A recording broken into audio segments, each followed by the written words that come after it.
the session. Okay.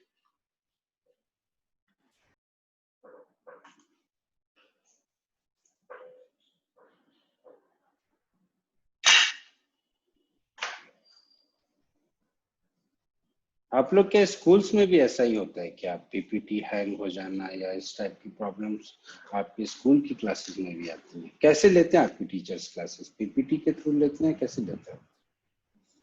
Sir कभी कभार PPT Okay, so Microsoft Teams. This problem happens there also, or this is just unique to me? Fine, chalo koi baat nahi. We will talk about this later on. Let us first of all let us jump to the topic and we will finish. Huh? No, we do in Gmeet. Okay, Google Meet पे आप लोग करते, ठीक है, fine. But problem तो वहां पे भी आती होगी. खैर चलो, कल हम लोगों ने एरिया रिलेटेड टू सर्किल वाला चैप्टर स्टार्ट किया था and we started with the perimeter of a circle and we talked about what is the perimeter of why, what is the formula of the perimeter, what is the definition of circumference to diameter जिसको कि हम लोग pi number बोलते हैं. Why this number is an irrational number. So we discussed these things yesterday क्योंकि this is an irrational number because this is a ratio और ratio जरूरी नहीं है कि वो जो ratio है वो हमेशा ही एक fixed number आए. It can be anything.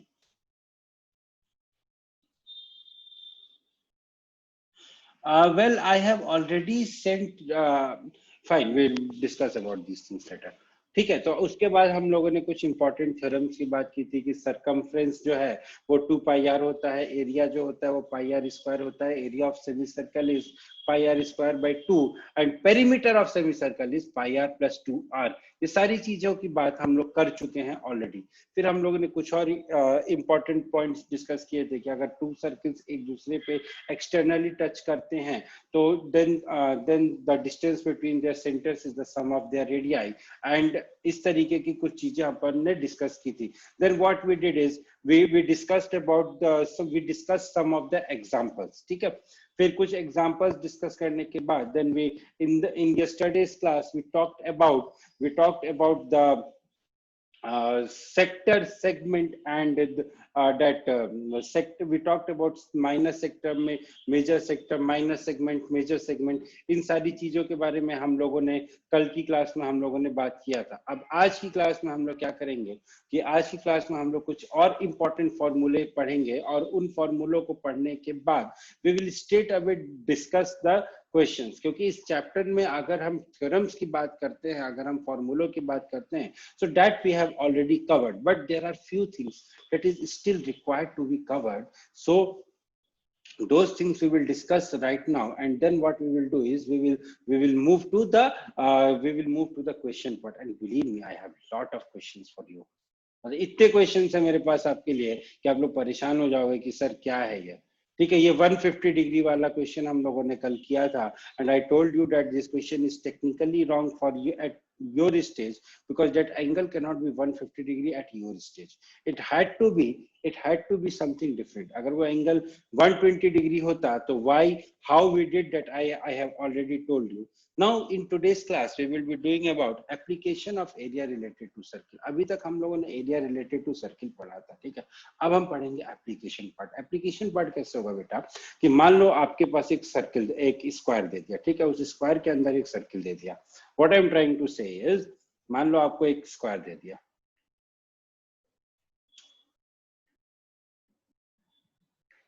चल रहा भाई, हाँ चलो, एक स्क्वायर दे दिया आपको. स्क्वायर तो मेरा 3D बन गया था.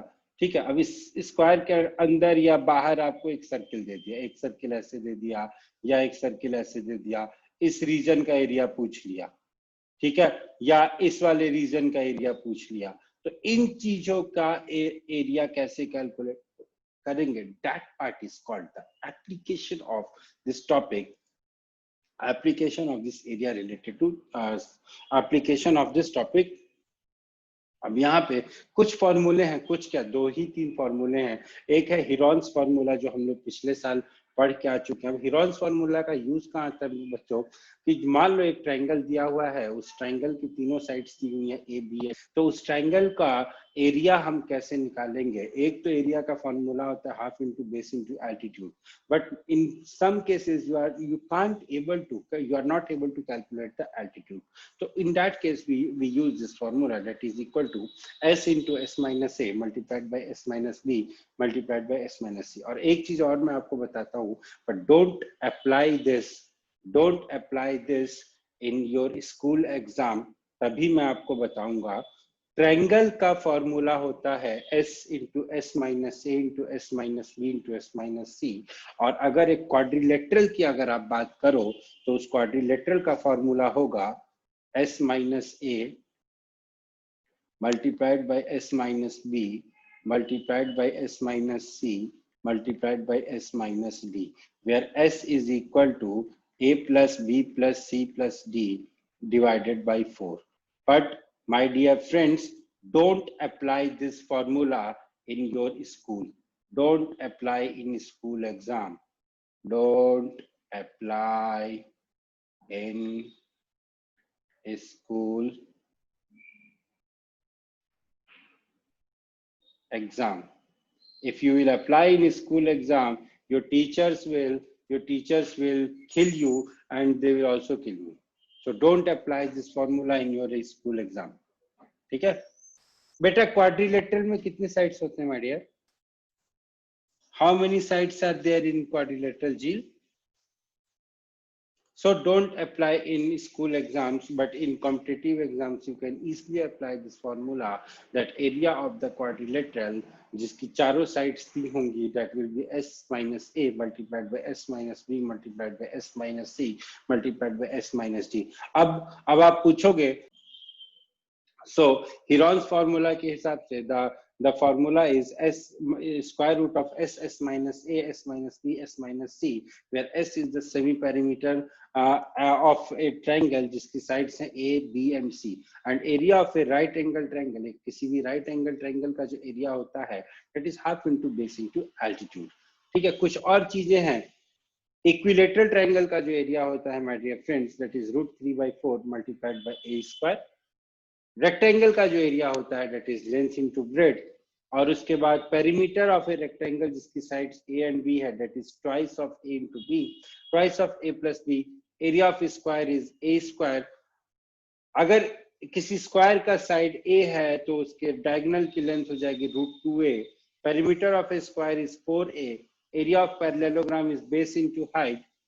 Area of a rhombus is half d1 into d2, and area of a trapezium is half into a plus b into h, where h is the where a and b are the length of the two parallel sides, and h is the perpendicular distance. H is the distance between the two parallel sides. So this is the set of formulas or set of formulas that you have to use। अब हम करते हैं question.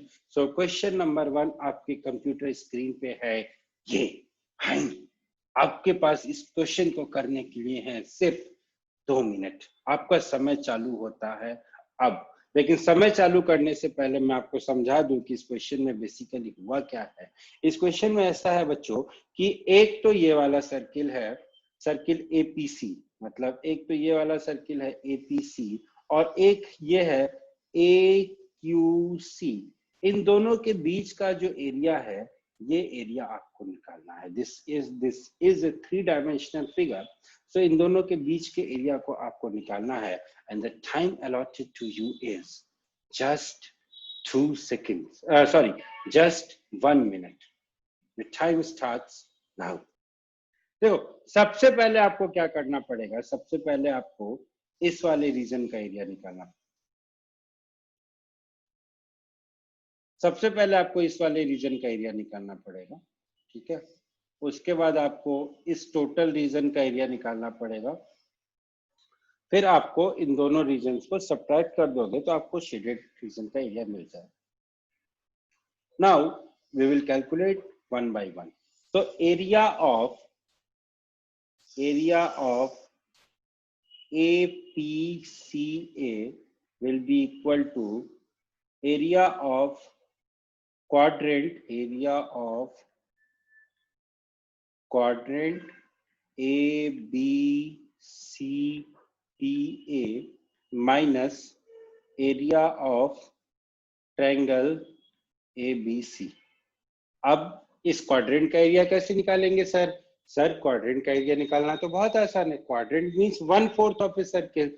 ठीक है, अब circle का area क्या है? इस सर्किल का रेडियस है मेरा 14, तो the area of the circle will be 1/4 multiplied by pi into 14 ठीक है, और ट्रायंगल का एरिया कितना हो जाएगा सर? ट्रायंगल का एरिया विल बी 1/2 इंटू 14। अब देखो यहाँ पे आती है आपकी समझदारी। या तो पूरे को सॉल्व करो, या तो पूरे को सॉल्व करने के, या तो अगर सॉल्व नहीं करना चाहते हो इसको एज इट इज छोड़ दो, लेकिन आपको यहाँ पे पता होना चाहिए कि आपको किससे किसको सब्ट्रैक्ट करना है। तो अगर मैं आपसे बात करूं कि एरिया ऑफ APCA, ठीक है, मैं थोड़ा सा रब कर रहा हूं, तो अब मैं बोलूं कि area of APCA will be equal to 1/4 multiplied by pi multiplied by 14 square minus half into 14 ठीक है। अब एक काम करो, 14 into 14 तो कॉमन ले ही सकते हो, 1/4 into 14 कॉमन ले लो। ठीक है, so here I will be left with pi, और यहाँ पे मेरे पास कितना बचेगा? नहीं, यहाँ पे मेरे पास 2 बचेगा। ठीक है, तो मैंने इस तरीके से कॉमन ले लिया। अब पाई को जब मैं 2 से सब्ट्रैक्ट करूंगा तो कोई बात नहीं, I am not getting anything negative here.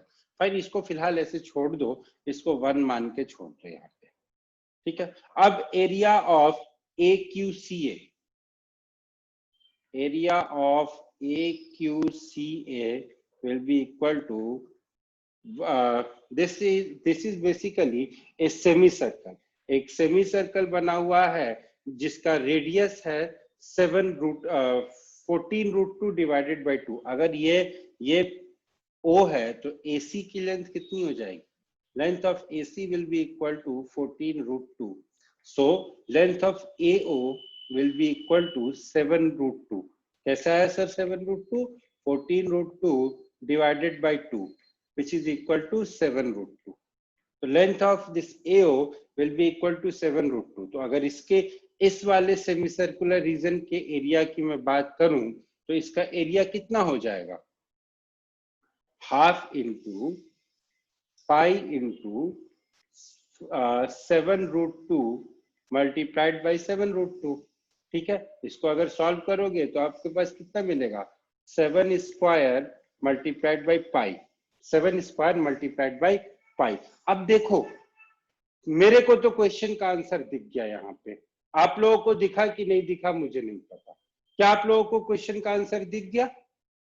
Sir 14 into 14 divide by 4 करेंगे तो वो भी 7 स्क्वायर ही आएगा। एग्जैक्टली मैं यही जानना चाहता था। I really wanted to listen this thing. अब आपको क्या करना है फाइनली? अब आपको सेकंड माइनस फर्स्ट करना है। This is second and this is first. आपका जो आंसर आएगा वो सेकंड माइनस फर्स्ट करने से आएगा। ठीक है, अब मैं थोड़ा सा इसको रब कर रहा हूँ, fine, because I don't have that much of space, so I am rubbing this.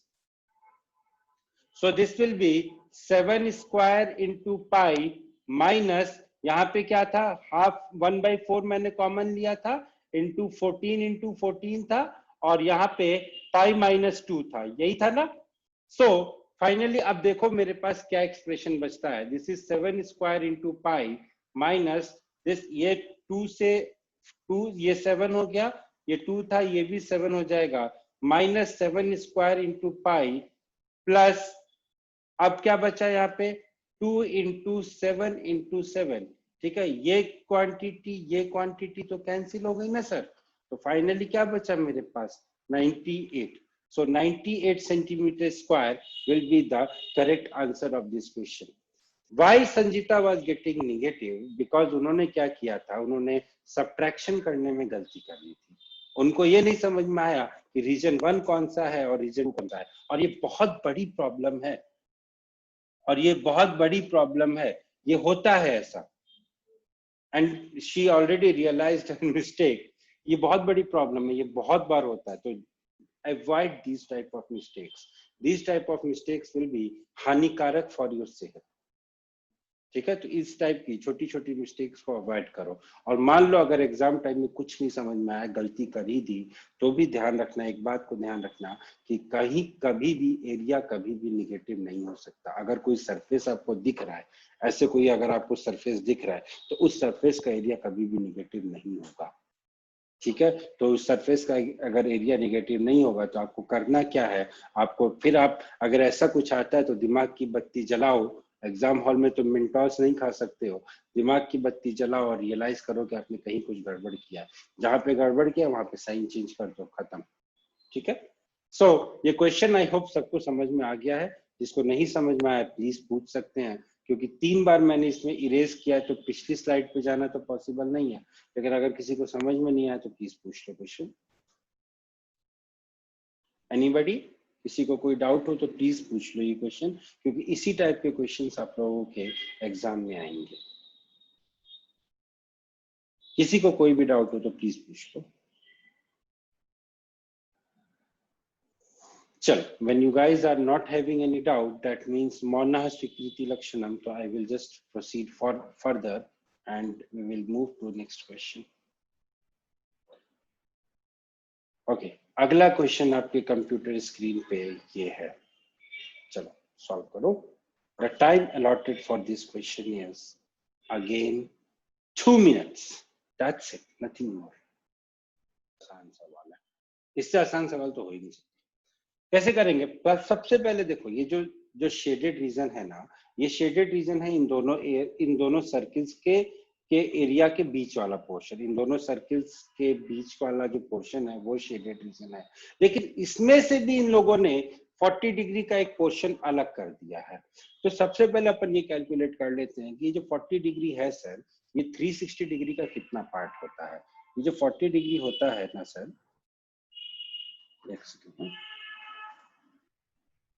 ये 40 डिग्री होता है ना सर, ये 360 डिग्री का 1/9 पार्ट होता है। तो पूरे एरिया का अगर मान लो ये 40 डिग्री का पोर्शन नहीं होता, ये 40 डिग्री का पोर्शन अगर इन लोगों ने अलग नहीं किया होता, तो मुझे क्या करना था, मुझे पाई r2 square minus r1 square calculate करना था। लेकिन अब क्या किया इन लोगों ने 1/9 पोर्शन अलग कर दिया है और मुझसे सिर्फ 8/9 पोर्शन का एरिया पूछा है। कैसे मैं 8/9 और 1/9 पे आ रहा हूं सर? देखो सर, ये वाला जो एरिया होता है, ये अगर 40 डिग्री है तो ये वाला एंगल कितना हुआ, 320 डिग्री हुआ। तो अगर मैं इस शेडेड रीजन में से अगर मैं इस पोर्शन को सब्ट्रैक्ट कर दूंगा तो मेरे को इस रीजन का एरिया मिल जाएगा। Now my this portion is nothing but 1/9 times of pi r2 square minus r1 square. यही है मेरा रीजन और तो कुछ है नहीं। तो मुझे क्या करना है, basically what I have to do is I have to calculate 8/9 times of pi into r2 square minus r1 square. ये बात समझ में आई कि नहीं आई? नहीं आई तो बोलो, आई तो बोलो।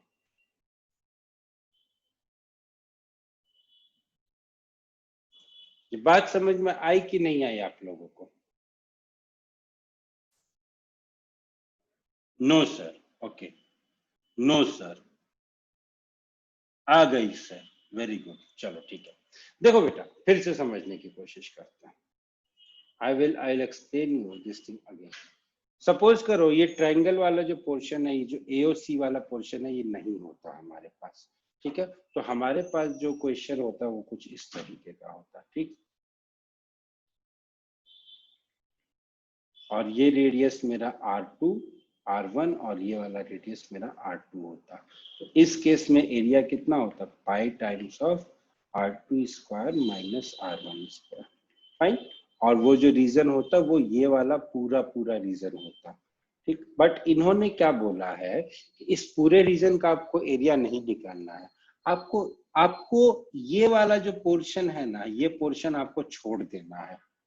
ठीक है, अब ये पोर्शन हुआ कितना, सपोज करो आपको सिर्फ इतने रीजन का एरिया निकालना होता तो आप कैसे निकालते? मान लो अगर आपको सिर्फ इतने रीजन का एरिया निकालना होता तो आप कैसे निकालते सर?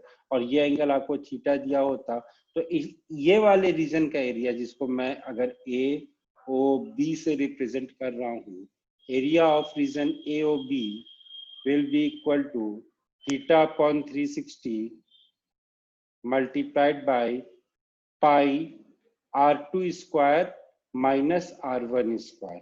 यही होता है इसका एरिया। किसी को कोई डाउट है यहाँ पे तो पूछो। ये वाला जो शेडेड रीजन है इसका एरिया कितना होता है? Theta upon 360 multiplied by pi R2 square minus R1 square. तो अब जो बाकी वाला रीजन है उसका एरिया कितना हो जाएगा? 360 minus theta upon 360 multiplied by pi R2 square minus R1 square. अब इसको मैंने थोड़ा सा सिंप्लीफाई कर दिया था। क्या सिंप्लीफाई किया था? थीटा की वैल्यू आपको 40 डिग्री दी हुई है तो 360 डिग्री माइनस 40 डिग्री कितना हुआ? 320 degree. 320 degree divided by 360 degree को अगर आप कन्वर्ट करोगे माय डियर फ्रेंड्स तो वो हो जाएगा 8/9। 8/9 कैसे हुआ सर? अब वो भी सुन लो। 40 इंटू 8 होता है 320 और 40 इंटू 9 होता है 360। तो इसको जब मैं सिंप्लीफाई करूंगा तो it will be 8/9 multiplied by pi multiplied by R2 की वैल्यू है 14 स्क्वायर माइनस R1 की वैल्यू है 7 स्क्वायर। अब यहाँ पे आपकी चॉइस है 196 माइनस 49 कर लो या फिर 21 इंटू 7 कर लो। मेरे को 21 इंटू 7 आसान लगता है तो मैं 21 इंटू 7 करूंगा। अब ये मैंने क्या बोल दिया sir? 14 square is 196, 7 square is 49। तो 196 में से जब आप 49 को सब्ट्रैक्ट करोगे तो यू विल गेट 147। दूसरा मैंने क्या बोला था? मैंने यहाँ पे a square minus B square लगाया था which is equal to 14 plus 7 multiplied by 14 minus 7। अब 14 प्लस 7 होता है 21 और 14 माइनस 7 होता है 7। सो इसलिए मैंने बोला था कि 21 इंटू 7 यानी कि 147 कर लो। लेकिन मुझे इन दोनों में से कुछ नहीं अच्छा लग रहा है तो मैं क्या करूंगा? यहाँ पे I am erasing some few things. मैं यहाँ पे क्या करूंगा? 8/9 multiplied by pi multiplied by 14 plus 7 that is 21 into 7। मैंने इसको ऐसा इसलिए लिख दिया सर क्योंकि जब मैं पाई को 22/7 लिखूंगा ना तो सबसे पहले मुझे ये 7 से 7 कैंसिल होता हुआ दिख रहा है। दूसरा मेरे को ये 3 से ये 7 कैंसिल होता हुआ दिख रहा है। अब मेरे पास जो रिजल्ट आएगा वो आएगा 22 into 8 into 7 divided by 3।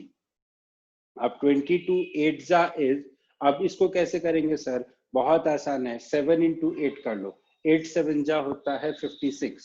56 multiplied by 22 divided by 3। जहां पे मैं ये 20 देखता हूँ ना, जहां पे कोई मैं ऐसा नंबर देखता हूँ जो कि किसी इंटू 10 प्लस माइनस समथिंग है तो मुझे बहुत अच्छा लगता है क्योंकि I can very easily calculate it. अब देखो 56 इंटू 2 होता है 55 इंटू 2 होता है 110। तो 56 इंटू 2 हो गया 112। So this will be 1120 plus 56 divided by 3। So finally it will be so finally it will be 1176 divided by 3. This will be the correct answer of the question. Sir, it would be 112 instead of 56. It will be 112. Why? Why? Where I As have you're done? multiplying 56 by 22, so it would be 56 into 20 plus 56 into 2. Yeah, okay. Oh, yeah. Sorry. Fine.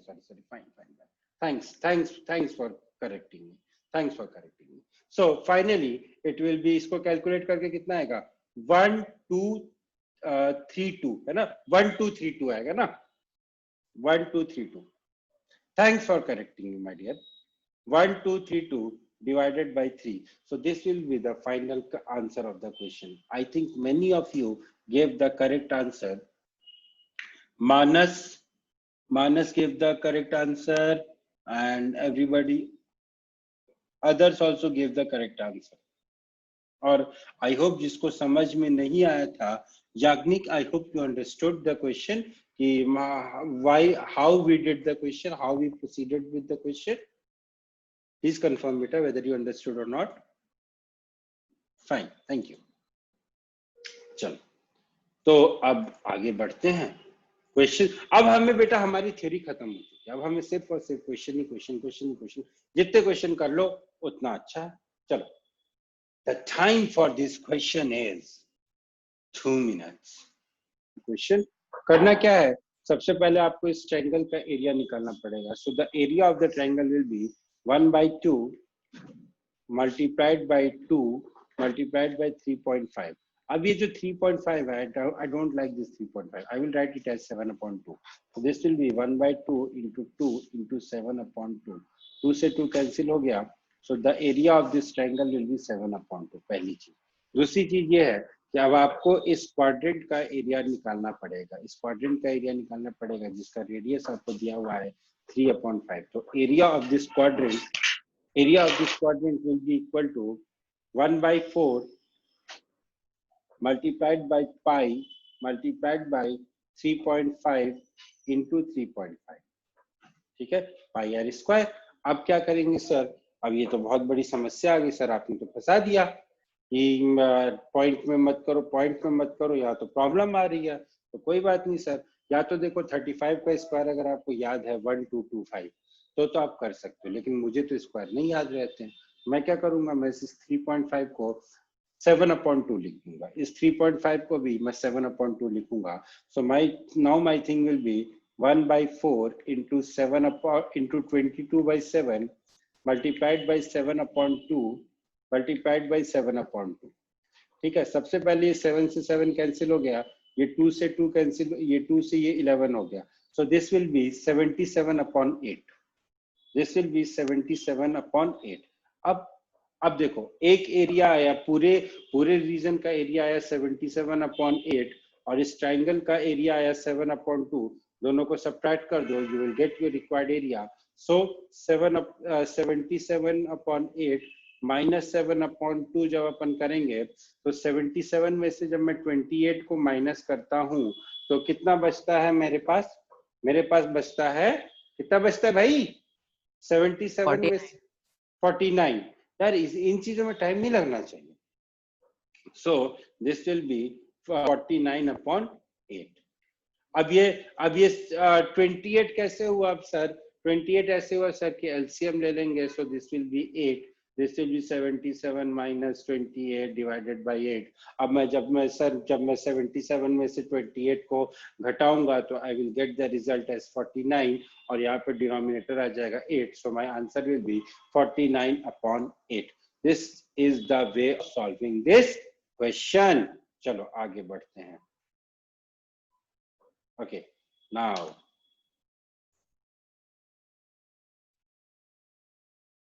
49/8 छोड़ दो, उसके बाद 6.125 करने की जरूरत नहीं है. Not required to do that much of calculation ना.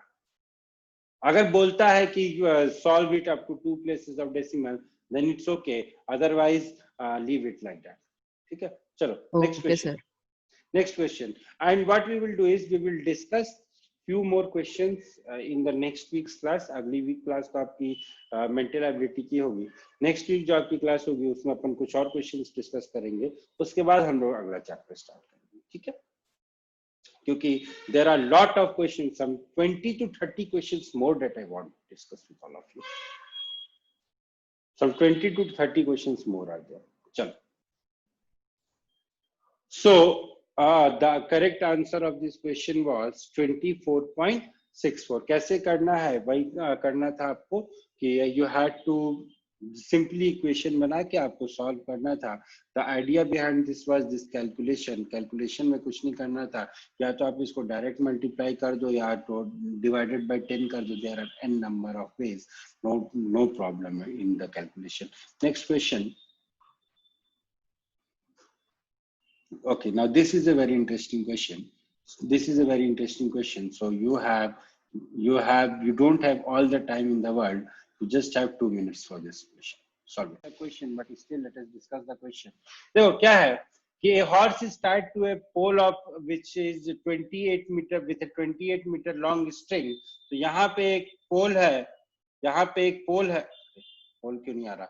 यहाँ पे एक पोल है, इस पोल से एक हॉर्स बंधा हुआ है और इस स्ट्रिंग की जो लेंथ है, that is 28 meter long. So the area that the horse can graze is the area of this circle, be equal to pi into 28 into 28. जब आप इसको सॉल्व करोगे you will get here 22/7 into 28 into 28.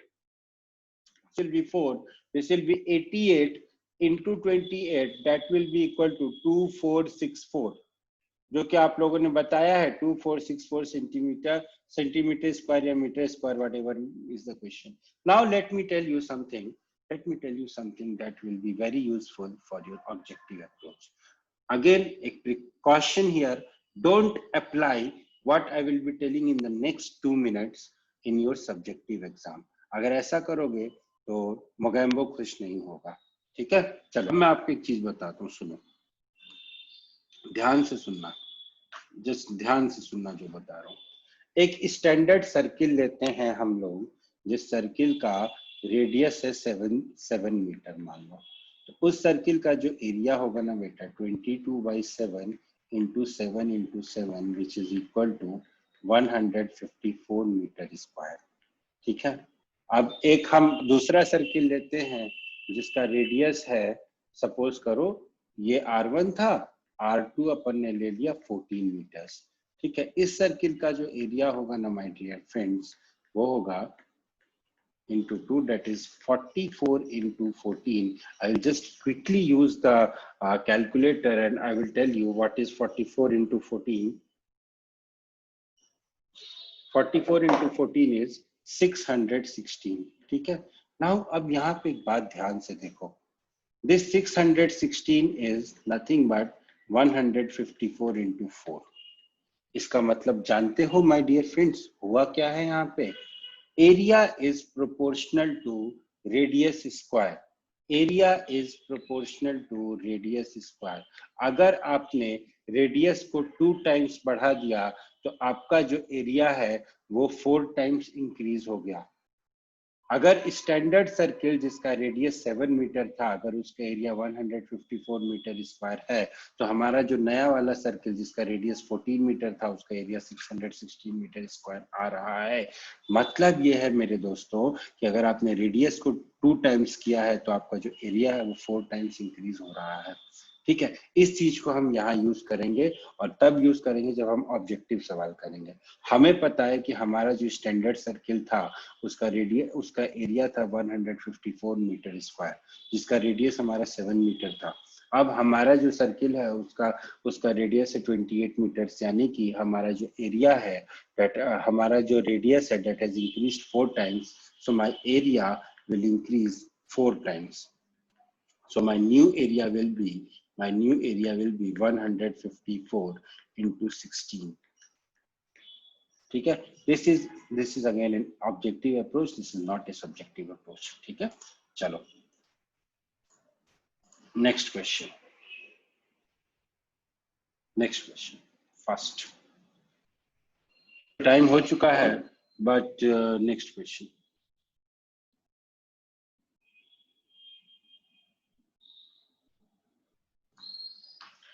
The circumference of 2 circles is in the ratio 2:3. I have to tell the ratio of areas.